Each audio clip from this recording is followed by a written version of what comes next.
বুবু বিদেশে একটা ছেলের সাথে প্রেম করে। ছেলের নাম ফরাদ, ইটালি থাকে, এখন দেশে আইছে। বুবু আপনারে কি ভালোবাসে, আপনার থেকে আরো অনেক ভালোবাসে ওই ছেলেরে।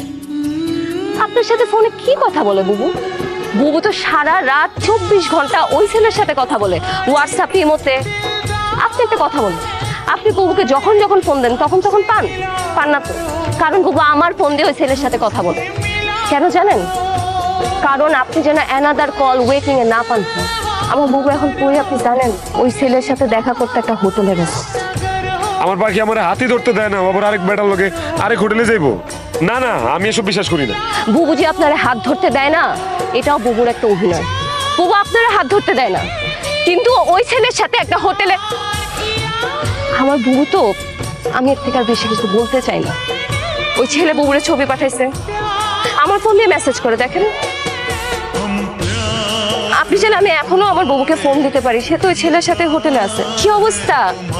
কই তুই? এই তোর দুলা ভাইয়ের লগে আইছি, কত কিছু যে নিয়ে আইছে, তোর লেগেও নিয়ে আইছে জানোস।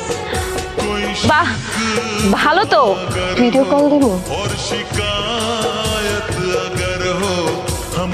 এই দেখ কত কিছু নিয়ে আইছি, দেখ দেখ দেখ।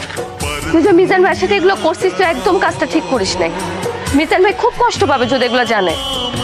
মিজান ভাই একটা ভদ্র মানুষ, সহজ সরল মানুষ, তার মনটা এত ভালো। তুই কেন মিজান ভাইকে ঠকাইলি?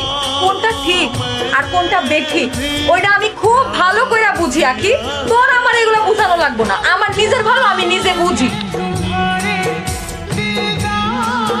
মিজান ভাই, আপনার কি অবস্থা? আপনি কি সারাত বাড়িতে যান নাই? সারাত খাওয়া দাওয়া করেন নাই, বাড়িতে যান নাই, এখানে এভাবে পড়ে আছেন, এটা কোনো কথা? খেয়াল নেই, সব পাগলামি করতেছেন। কি করছেন নিজের চেহারাটা কোন তো? আপনি যারা বিশ্বাস করেন, অন্ধের মতো বিশ্বাস করেন। এটাই আপনার সব থেকে বড় দোষ মিজান ভাই। আমি আপনার হাতটা ধরতে চাই, সারাটা জীবন আপনার পাশে থাকতে চাই। আগে তুই কি পাগল হয়ে গেছোস? কি যাতা কথা কইতেছোস? তোরে আমি বইনের নজরে দেখি। মিজান ভাই, তুই যা কইতেছোস সেটা আমার পক্ষে সম্ভব না। আমি আপনার বিয়ে করতে চাই। তুমি এইখানে বসে আছো? হ্যাঁ, এই আমি যে তোমারে পাগলের মতো খুঁজতাছি সেই দিকে তোমার কোনো খেয়াল আছে? গতকাল রাত থেকে আমি তোমারে কতবার ফোন দিছি, তুমি দেখো তো, একটাবারও তুমি আমার ফোন ধরো নাই। তুমি কি মনে করছো তুমি এরকম লুকায় থাকবার আমি তোমারে খুঁজে বের করতে পারবো না?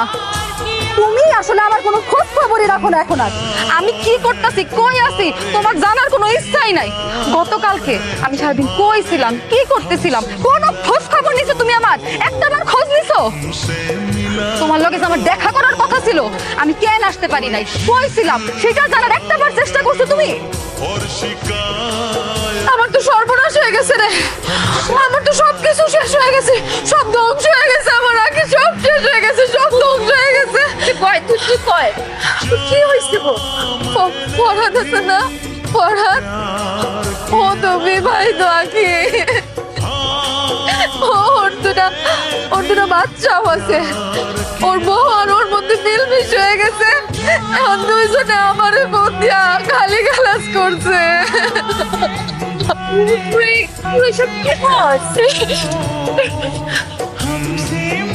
তুই ঠিক বলতি জানো, মিজানের বদয়া লাগছে, মিজানের বদয়া লাগে আজকে আমার সাথে এরকম হয়েছে।